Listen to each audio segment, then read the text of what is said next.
5 साल पहले मोदी सरकार ने आज ही के दिन जम्मू कश्मीर को लेकर बड़ा फैसला किया था।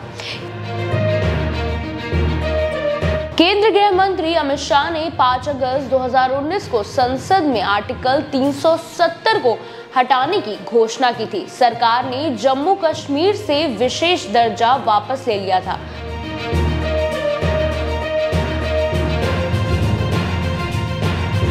और राज्य का दर्जा खत्म कर इसे 2 केंद्र शासित प्रदेश में जम्मू कश्मीर एवं लद्दाख में बांट दिया था। इस दौरान घाटी में कोई बवाल न हो इसलिए इंटरनेट सेवाएं बंद कर दी गई थी और कई नेता नजरबंद कर दिए गए थे।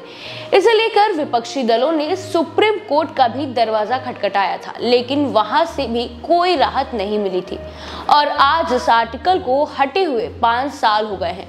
ऐसे में आज आइए जानते हैं इन 5 सालों में जम्मू कश्मीर में क्या क्या बदलाव हुए। चलिए 5 पॉइंट्स में जानते हैं जम्मू कश्मीर में क्या क्या बदलाव हुए।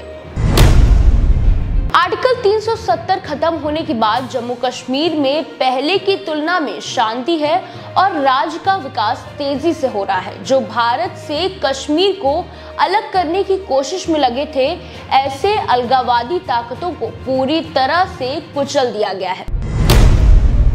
जम्मू कश्मीर में कानूनी व्यवस्था में काफी सुधार देखने को मिला। स्थानीय स्तर पर विरोध प्रदर्शन खत्म हुआ। अब पथराव की खबरें नहीं आती हैं। आम नागरिकों की हत्याओं पर रोक लगी। आधिकारिक आंकड़ों के अनुसार अगर देखा जाए तो नागरिकों की मृत्यु में 81% और जवानों की शहादत में 48% की कमी आई है।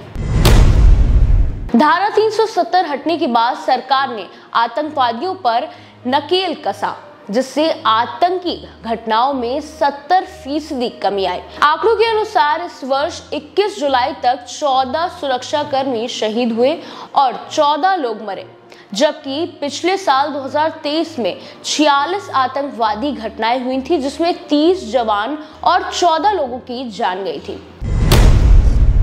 केंद्र शासित प्रदेश में डीडीसी का इलेक्शन हुआ था। आर्टिकल 370 हटने से राज्य के लोगों को रिजर्वेशन का लाभ मिला, जिसमें वाल्मीकि समुदाय, ओबीसी, पहाड़ी, गुज्जर, बरखवाल, माताएं, बहनें शामिल हैं। बुनियादी ढांचों के तहत राज्य में स्वास्थ्य, पर्यटन, परिवहन, उद्योग, शिक्षा, एयरपोर्ट, हर सेक्टर में विकास हुआ। अब जम्मू कश्मीर में इंडस्ट्रियल डेवलपमेंट बढ़ रहे हैं। बिजनेसमैन घाटी में जमीन खरीदकर उसमें कंपनी स्थापित कर रहे हैं, जिससे राज्य में रोजगार की बढ़ोतरी देखी जा रही है। केंद्र शासित प्रदेश में सदियों पुराने धार्मिक स्थलों का विकास किया जा रहा है, जिससे पर्यटकों की संख्या में बढ़ोतरी हुई। इस साल अमरनाथ की यात्रा में श्रद्धालुओं की संख्या में भी इजाफा देखा गया। तो ये थे वो 5 बड़े बदलाव जो आर्टिकल 370 हटने के बाद इन 5 सालों में देखे गए। आपको क्या लगता है कि आर्टिकल 370 जो कि मोदी सरकार द्वारा हटाया गया, ये कितना सही फैसला था या फिर गलत? कमेंट्स में जरूर बताइएगा।